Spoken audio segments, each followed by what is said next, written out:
열매에게 있어서 가장 값진 일은 뭘까요? 그러니까 다시 이렇게 물을 수 있을 것 같아요. 어떤 열매가 값진 열매일까요? 좋은 열매일까요? 어떤 열매가? 여러분들 이제 얼마 전에 한 달 전에 이제 추석을 지나면서 가족들이까지 함께 모이는 그 자리에서 가족들에게 좋은 것을 주기 위해서 과일이든 또 가을에 이렇게 추수한 이제 과일이든 또는 곡식이든 이렇게 함께 나누셨을 겁니다. 그 안에서 우리가 소위 말한다면 값진 과일, 오늘날의 값진 과일하면 어떤 거냐면 비싼 거죠. 비싼 건데 어떤 게 그럼 비싸냐면 소위 말하면 좀 크고 맛있는 과일이 아마 비쌀 겁니다. 그 가운데서도 이제 좋은 열매다라고 하는 것은 당연히 잘 익은 과일이겠죠. 잘 익은 과일이고 그 과일의 특성에 맞는 색을 가지고 있고 또 그 향을 가지고 있고 또 그 고유의 맛을 가지고 있는 과일이 좋은 과일일 겁니다. 그러니까 이제 좋은 농부들은, 그 과수원을 하는 농부들은 어떤 나무를 심냐면 좋은 열매를 맺을 수 있는 좋은 나무를 심죠. 좋은 나무를 심고 그 나무를 관리하고 가꿉니다.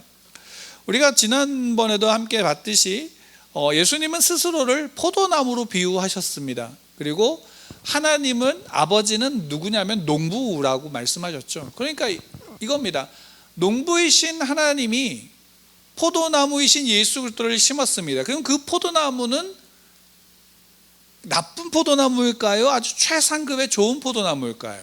최상급의 좋은 포도나무이겠죠. 그러면 거기에서 달리는 포도나무니까 포도 열매는 가장 좋은 것으로 맺혀지게 될 겁니다. 왜?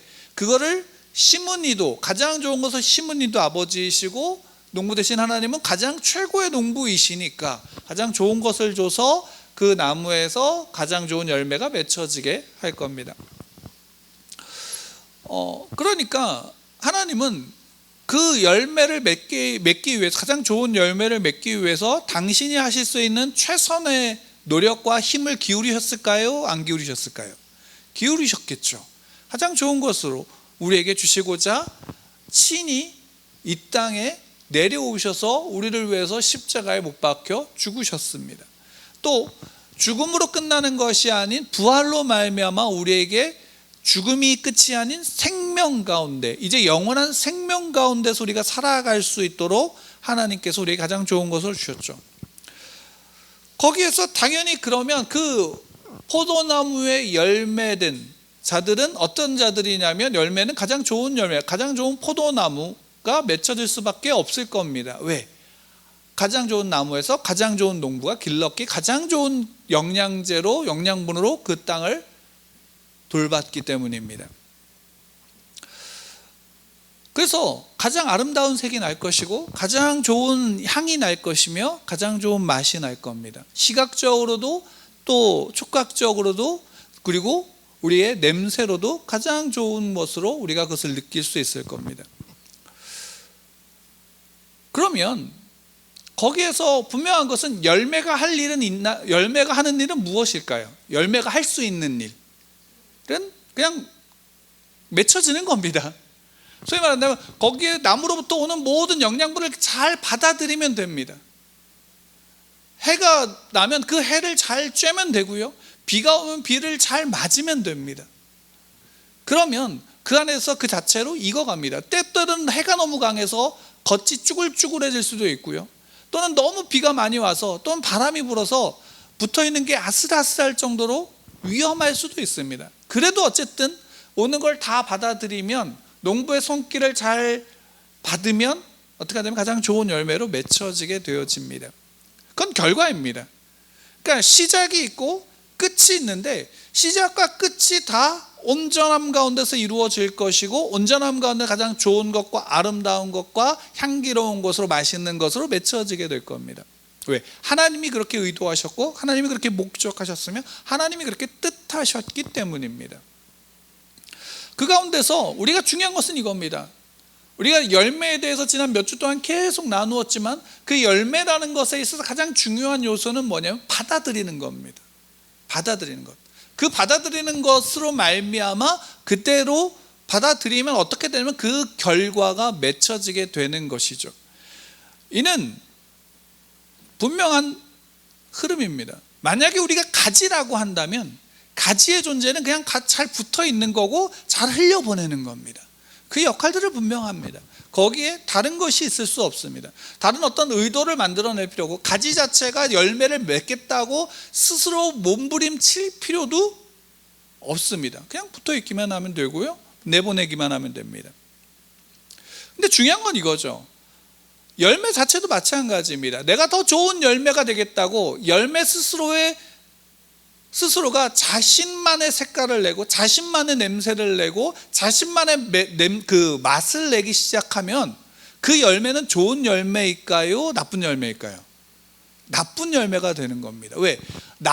어떤 나무인지를 알면, 포도나무면 포도나무로서의 포도 열매가 맺혀져야 되는데 그 포도나무의 열매에서 다른 열매가 맺혀졌다면 그것은 쓸모없는 것이 되고요, 포도가 그 속에서 나만의 색과 나만의 냄새와 나만의 맛을 내겠다라고 해버리면 그 포도는 썩은 포도가 돼서 그냥 잘라서 불구덩이에 던지고 땅에 버려질 뿐밖에 되지 않습니다. 그러니까 중요한 것은 뭐냐면 열매 자체가 그 나무에서 그냥 맺혀지는 것이 중요합니다. 그리고 더 중요한 것이 있다면 그 열매로서의 색이 있어야 되고, 열매로서의 향이 있어야 되며, 열매로서의 맛이 있어야 한다라는 사실입니다. 우리가 이것은 굉장히 중요합니다. 여러분들은 그리스도인이 어떠한 열매를 맺어야 된다라고 생각하십니까? 이 질문 자체가 잘못된 겁니다. 어떤 열매를 맺어야 되는 게 아니라 이미 그리스도인이 됐다라는 것 자체가 뭐라고 우리가 전에 말씀드렸냐면 열매입니다. 그리스도인이 된 것, 하나님이 택하신 것 자체가 이미 우리는 뭐가 되냐면 열매인 겁니다. 그러면 우리는 그 열매로서의 색이 있어야 되고, 열매로서의 향이 있어야 되고, 열매로서의 맛이 있어야 되는 것입니다. 이게 오늘 본문 시편 112편에서 굉장히 잘 우리에게 보여주고 있는 겁니다. 비유로서 예수님은 포도나무고 우리는 가지고 우리는 열매입니다. 그러면 그리스도인으로서 하나님의 자녀로서의 색과 맛과 향은 무엇일까라는 부분은 우리가 분명하게 되짚어야 되는데, 오늘 본문에서 보면 1절에 할렐루야 여호와를 경외하며 그의 계명을 크게 즐거워하는 자는 복이 있도다 라고 말씀하고 있습니다. 112편은 누가 썼는지는 정확하게 알지 못합니다. 다만 111편, 그 앞에 나오는 111편과 좀 상호 보완적인 시이기 때문에 같은 이가 썼지 않을까라고 추정하는 부분이 있지만, 어쨌든 그 112편의 저자가 누구인지 모르지만 이 시인은 분명히 이렇게 시작하고 있는 겁니다. 여호와를 경외하며 그의 계명을 크게 즐거워하는 자는 복이 있도다 라고 말하고 있습니다. 이 시를 시작하면서 여호와를 경외하는 자, 곧 하나님을 믿는 자, 하나님의 백성된 자, 오늘날 예수를 나의 구주로 믿고 그리스도인이 된 자들, 하나님의 자녀된 자들에게 분명하게 그들이 갖는 분명한 특징이 있습니다. 그 부분을 전체적으로 볼 때는 긍정적인 부분이 있고 부정적인 부분이 있습니다.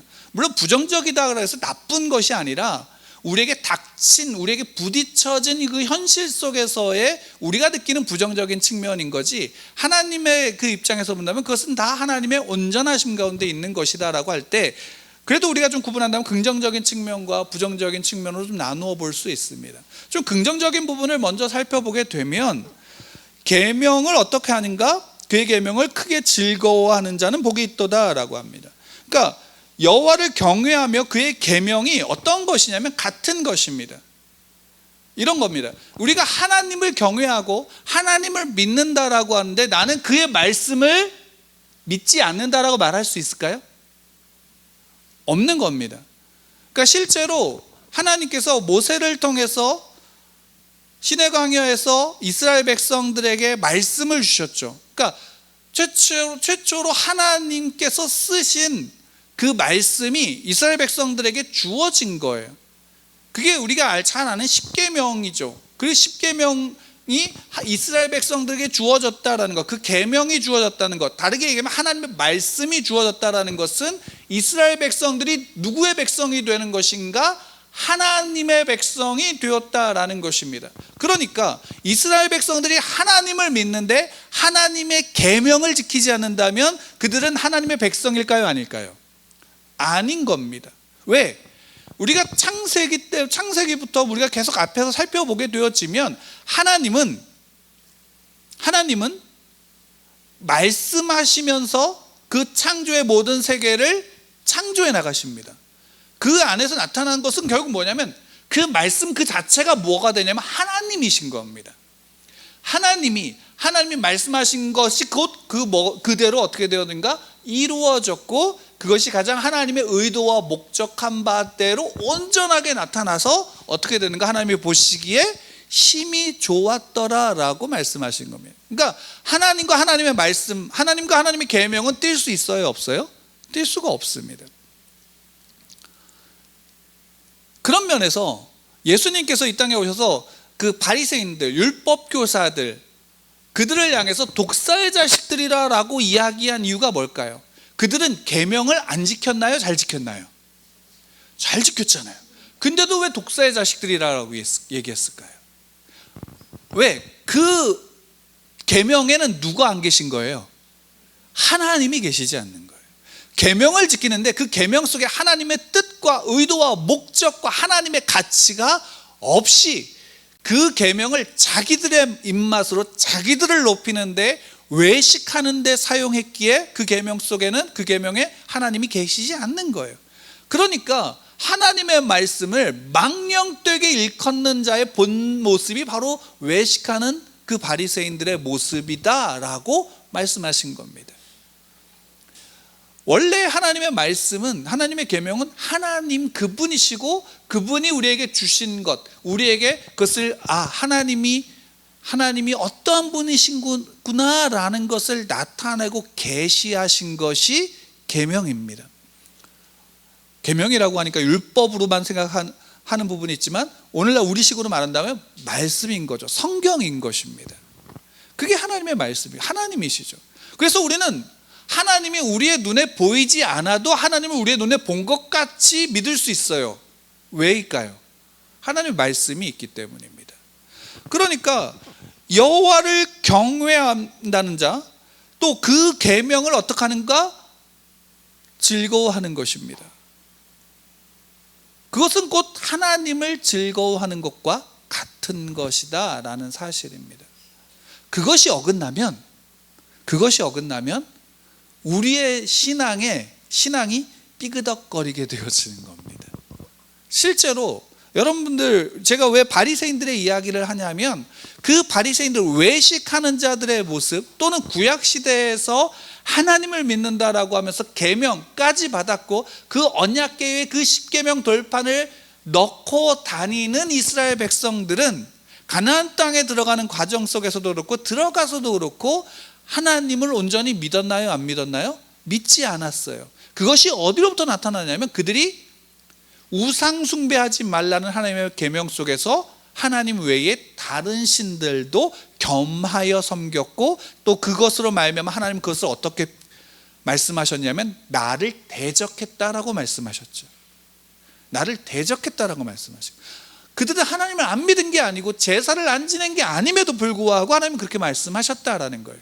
겸하여 섬길 수 없다.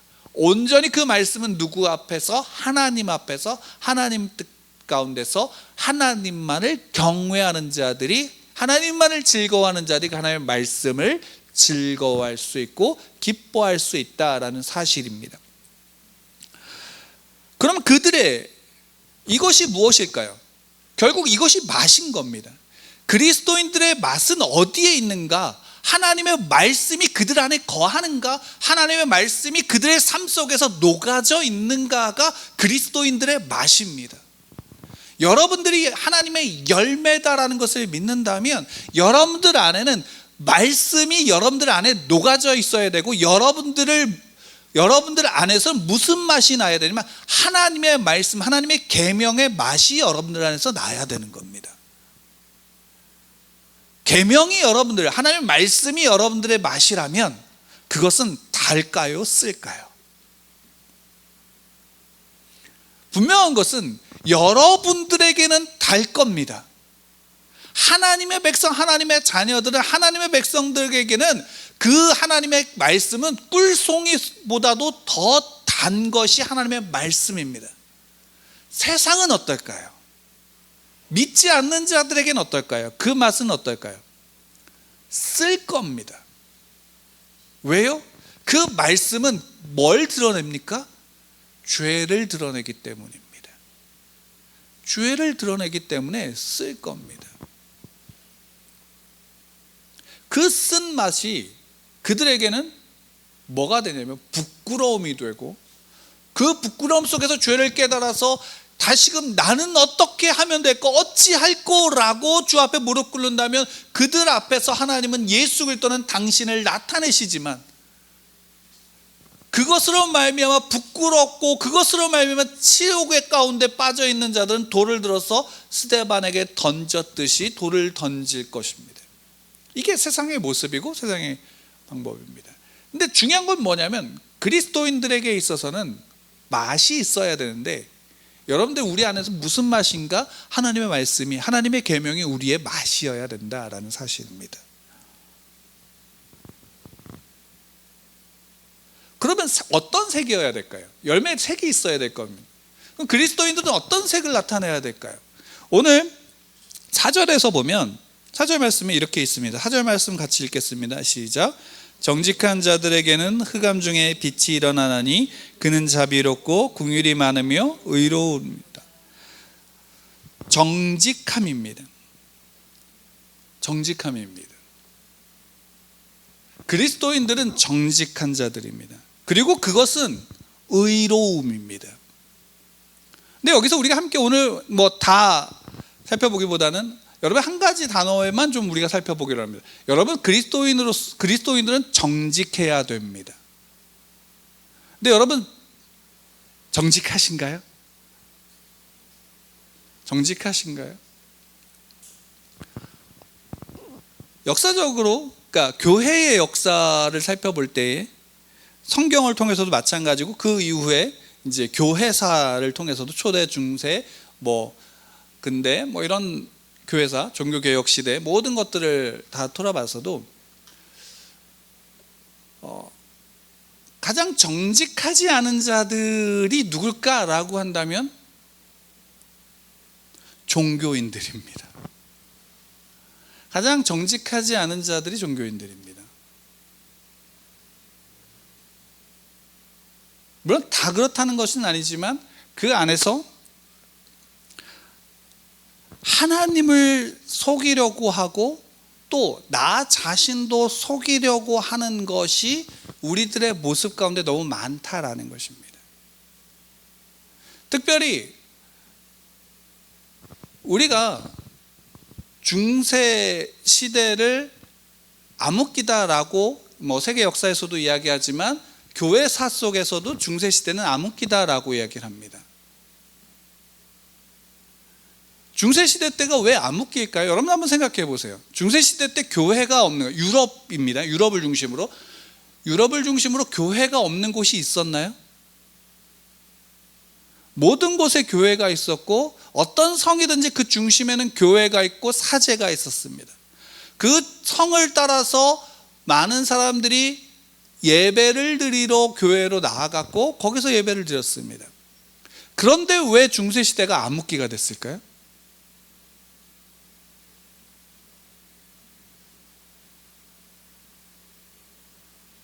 이유는 간단합니다. 그 안에서 하나님을 믿는 믿음에 대해서 온전한 믿음의 본질을 가지고 믿음을 지키며 그 믿음 가운데 하나님 앞에서 씨름하는 이들도 많았지만, 오히려 그 시대에 뭐가 더 싹터냐면 하나님을 믿는다라는 믿음 속에서 자신의 욕망을 채우려는 자들이 득세했다라는 것입니다. 그리고 하나님의 말씀이 소수의 몇 사람들에게만 독점이 되어져서 많은 이들 가운데 온전한 하나님의 말씀이 증거되었는가 라고 한다면 그렇지 않았다라는 것이죠.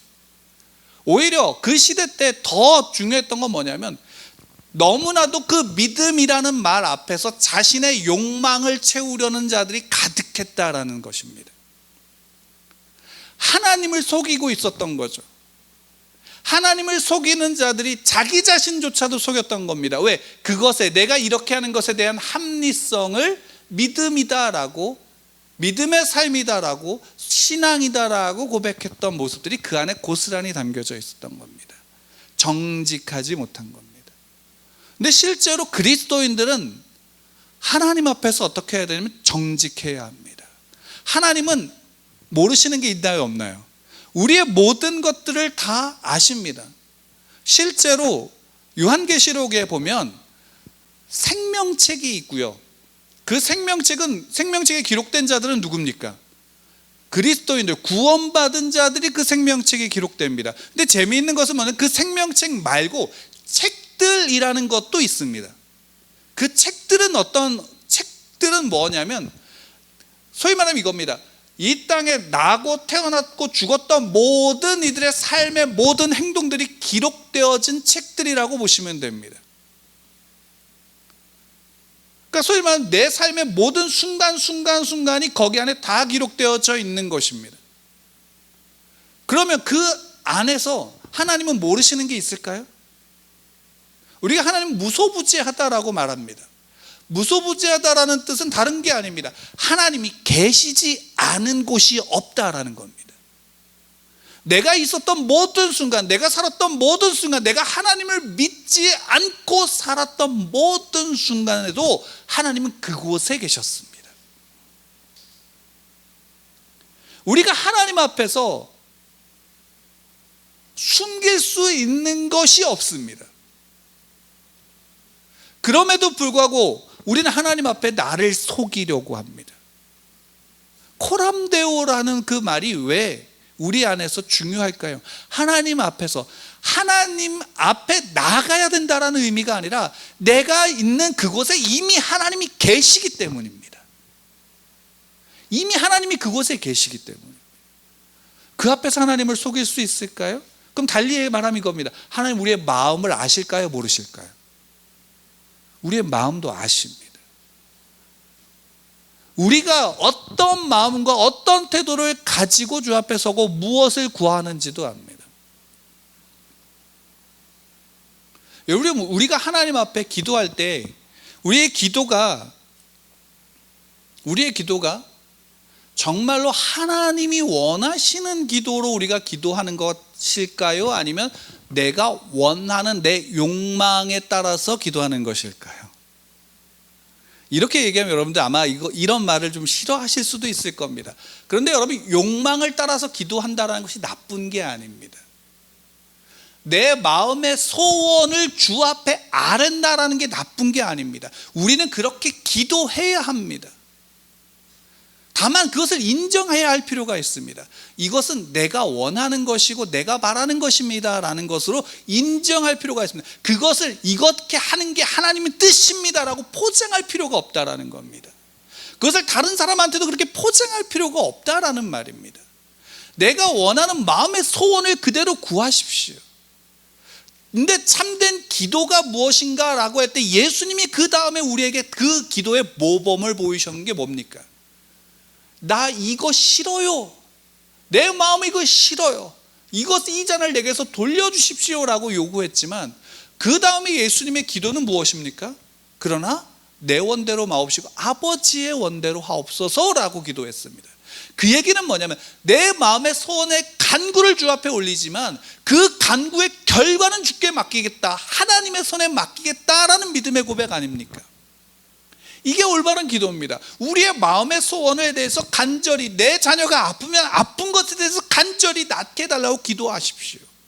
내가 아프고 고통스러우면 고통받고 있는 것에 대해서 고쳐달라고 기도하십시오. 요청하시고 같이 기도하자라고 말씀하십시오. 지난주에 제가 존경하는 한 목사님, 같이 공부했던 한 목사님이 광주에서 사역을 하는데 그 사역하면서 돕는 한 이제 자매를 만났고 가족을 만났습니다. 그 가족을 돕는데 그 가족이 이제 내년 얼마 지나지 않으면 임대 아파트로 이사 가게 돼서 굉장히 좋아했는데 그 살던 집이 불이 났습니다. 믿음을 믿기 시작했고 침례를 받았고 그 안에서 신앙생활을 시작했던 그 아름답고 그 마음에 믿음의 고백을 했던 자매와 그 자녀들, 이제 고등학생 되는 자녀들이 하루아침에 살 수 있는 곳이 없어졌습니다. 잘못하면 그 탄 것에, 불이 난 것에 대한 배상도 본인들이 다 해야 되는데 당장 거주할 곳이 없어서 그것 때문에 마음 아파하고 그것 때문에 힘들어하고, 목사님이 그래서 편지로 글로 도움을 요청했습니다. 기도해 달라고. 여러분, 어려움이 있을 때 당연히 믿는 자들과 함께 연합하여 기도하는 겁니다. 기도하는 자가 있으면 그 기도하는 가운데 마음이 있으면 그 마음에 동해서 때로는 물질로서 도울 수도 있는 겁니다. 그 결과는 하나님께 있습니다. 다만 구하지 않으면, 우리의 마음에 구하지 않으면 이게 진짜 하나님의 도움인지 아닌지 우리는 도저히 알 수 없는 것입니다. 그래서 우리는 마음의 소망을 구해야 합니다. 다만 그것을 포장하지는 마시기 바랍니다.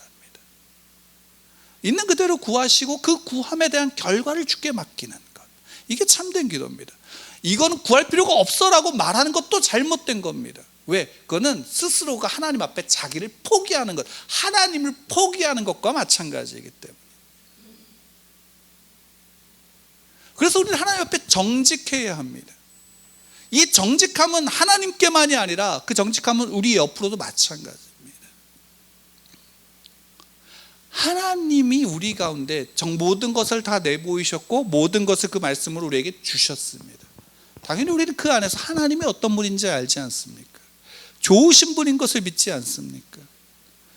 자녀들에게 좋은 것으로 주고자 애쓰는 아버지이심을 믿지 않습니까? 그 하나님 앞에 우리가 숨겨야 할 것이 없습니다. 근데 오늘날 우리는 너무 많이 숨기려고 합니다. 너무 많이 포장하려고 합니다. 내 정당성을 믿음이라는 것으로 포장하고 합리화시키려고 합니다. 근데 그러다 보면 어떤 일이 벌어지는지 아시나요? 교회가 욕망의 집합체가 됩니다. 교회가 욕심의 집합체가 됩니다. 당연히 그 색은 보기 싫은 색일 수밖에 없습니다. 왜 중세라고 하는 중세 유럽을 보면서 암흑기라고 할까요? 세상의 역사 속에서 그때는 암흑기다라고 얘기합니다. 기술이 발전이 안 되어서가 아닙니다. 왜일까요? 교회가 중심이 되었던 시대인데 왜 암흑기였나요? 그럼 여러분 한번 보십시오. 오늘날의 교회는 어떤가요? 예수님이 이스라엘 유대인들을 향해서, 바리새인들을 향해서 독사의 자식들이라고 했던 그때만큼 계명을 잘 지켰던 때가 있나요? 그런데도 불구하고 독사의 자식들입니다. 보기 싫은 색이 됐고 썩은 맛, 썩은 냄새가 진동하던 시대가 된 겁니다.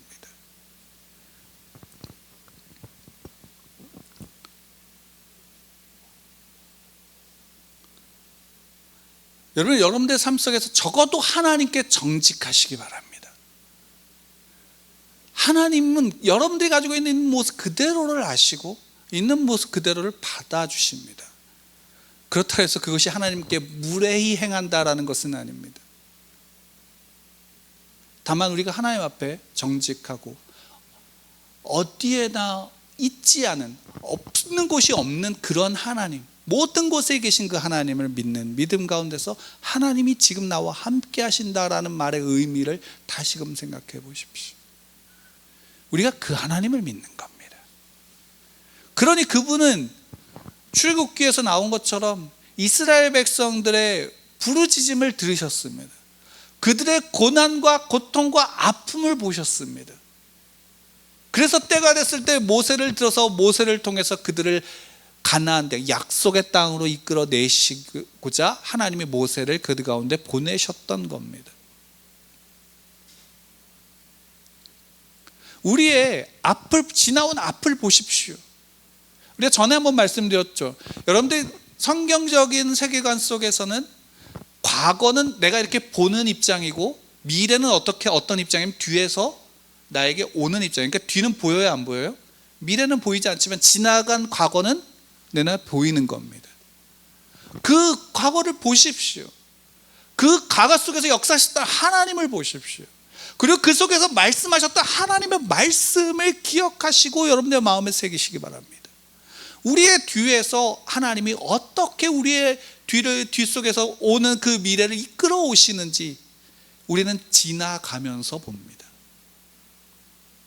그리고 그 속에서 우리는 믿음을 고백하게 되어지는 것이고 그 속에서 하나님의 역사를 하나님의 말씀을 통해서 비추어 보게 되어지는 겁니다.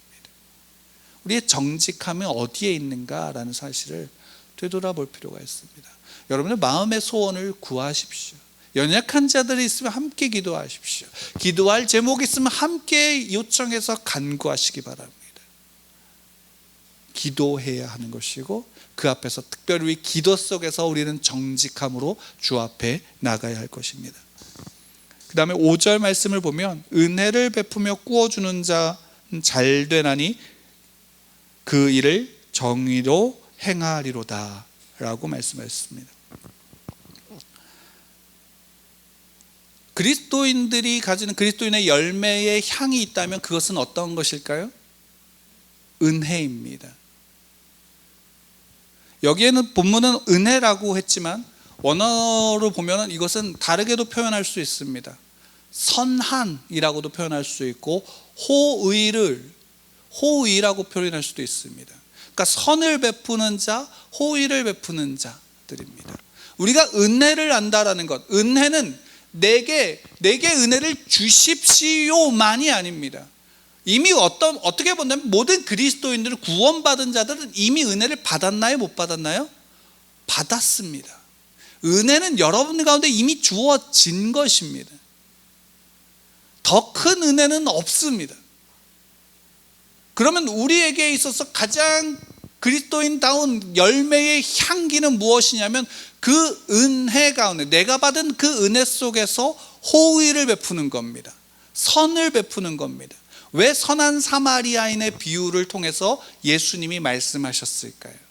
우리가 지난번에 살펴봤듯이 선한 사마리아인의 본질은 그 안에 생명을 존중히 여기는 것이고 그 한 사람을 귀하게 여기는 겁니다. 그의 출신이나 그의 가지고 있는 어떤 상황과 환경과 상태를 보는 것이 아닌 그 사람을 귀하게 여기는 것이고 그렇기 때문에 그 안에서 선을 베푸는 겁니다. 마태복음 25장에서 양과 염소의 비유에서 나오는 지극히 작은 자 하나에게 한 것이 내게 한 것이다 라고 말씀하신 것, 그것을 마태복음에서는 계속 반복하고 있습니다. 지극히 작은 자 하나에게 한, 지극히 작은 것에 충성된 자가 결국 큰 일을 그가 맡을 수 있게 되어지는 겁니다. 지극히 작다라는 것은 우리의 기억 속에 보잘것없는 것이고 아무것도 아닌 일서부터 시작하는 겁니다. 여러분들의 삶에 호의를 베푸시기 바랍니다. 그리스도인의 향기는 선함으로 호의로 나아가는 겁니다. 달리게 이겁니다. 은혜를 받았으면 은혜를 베푸는 겁니다. 목적이 있어서가 아닙니다. 그 은혜가 내게 임하였기에 그 임한 은혜를 나누는 것입니다. 그 은혜를 준 자를 통해서 내게 빛을 지우고 그로 말미암아 그를 어떤 내 뜻대로 이끌기 위해서가 아니라 그냥 주는 겁니다. 그게 참된 선이고 참된 호의입니다.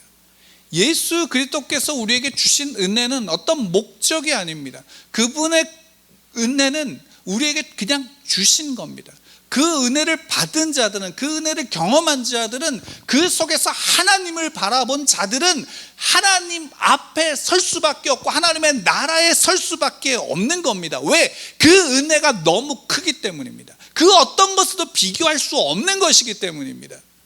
그런데 우리가 베풀 수 있는 은혜는, 우리가 베풀 수 있는 선의는 아직 너무 보잘것없는 것일 수도 있습니다. 그러나 그것부터 우리는 향기를 나타낼 때에 그 향기가 그리스도인 한 사람 한 사람의 향기가 모여서 이 땅에 썩은 냄새를 지울 수 있는 향기가 되어지는 겁니다.